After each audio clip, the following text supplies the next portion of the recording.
Good morning. I am working on a little jewelry tree thing because I'm getting a lot of earrings, a lot of beaded earrings and traditional earrings, and I want to keep them nice. I want to keep them hanging, and I don't have any kind of like hanging jewelry thing. Anyways, oh no, I just lost a nail. Okay, I'll fix that later.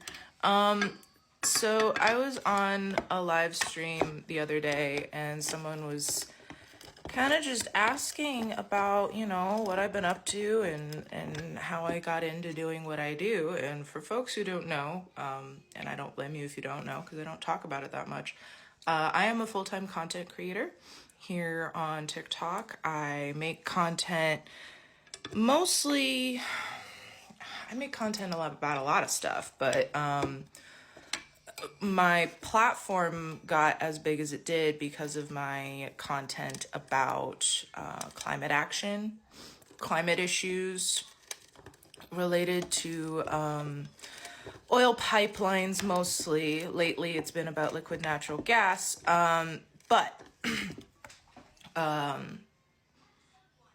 So a lot of my content was around calling out oil executives,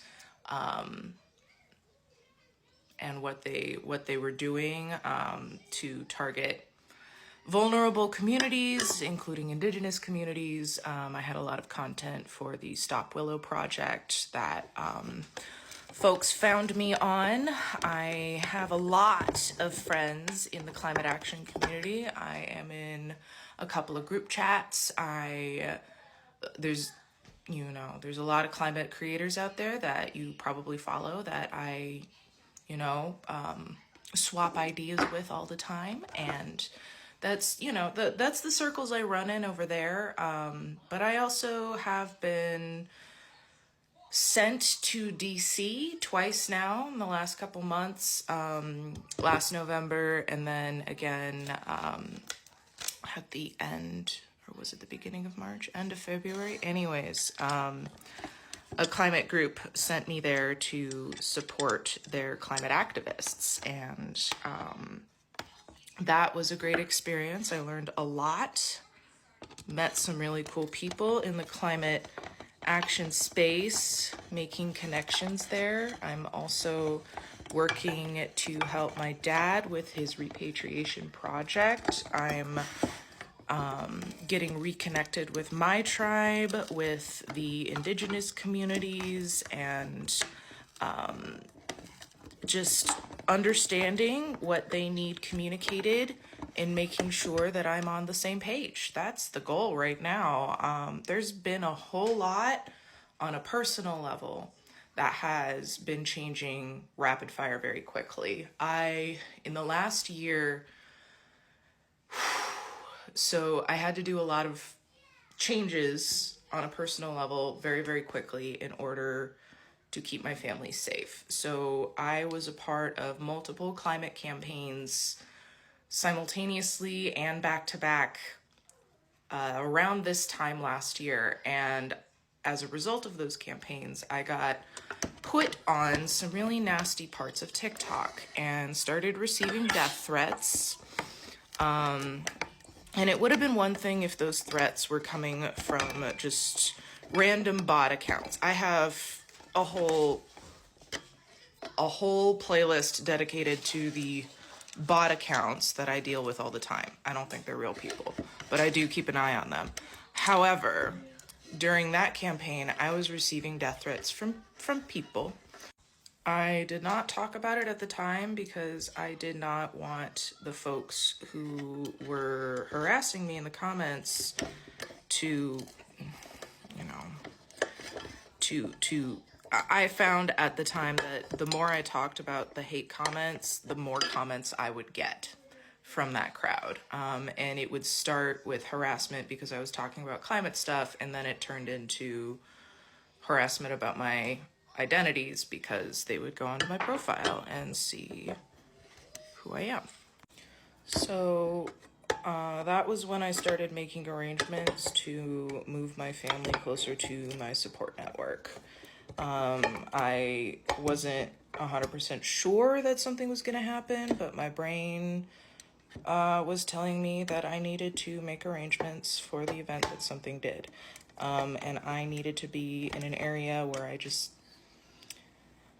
I felt safer. And that was closer to my parents. So I started making those arrangements, and within 6 months, thanks to a series of very, very fortunate events happening, I had my Orca sticker go viral. That was a big reason why I was able to pay for my move. Thank you so much, everyone who helped make that possible.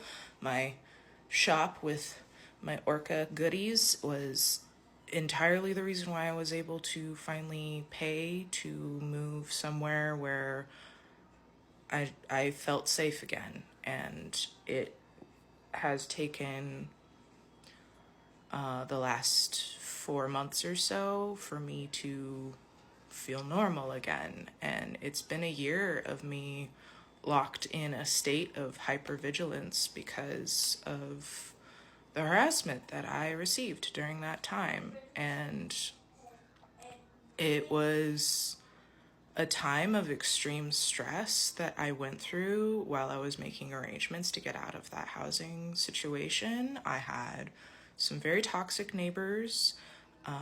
My apartment flooded 4 times in 1 week, and I had a cat get diagnosed with kidney failure and pass away. All in the span of about 6 months while I was getting moved. And I'm not okay mentally still because of all that. I have literally going gray because of it. I have a whole chunk of gray hair now that I didn't used to have. So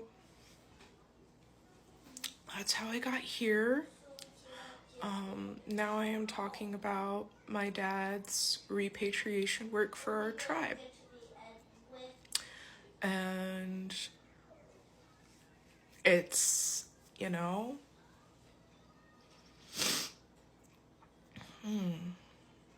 it's been a wild ride, and there's no signs of it slowing down. I'm just grateful to be in a spot where I feel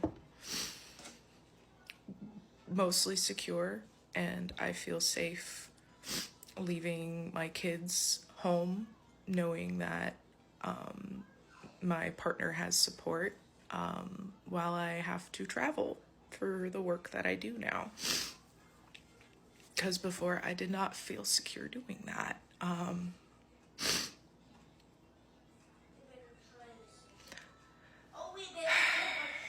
Is it a happy story? I don't really know, but it's getting less stressful as time goes on, and that's thanks to you guys.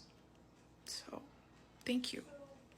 Anyways, who knows if this is gonna stay up? I don't know, but that's the story.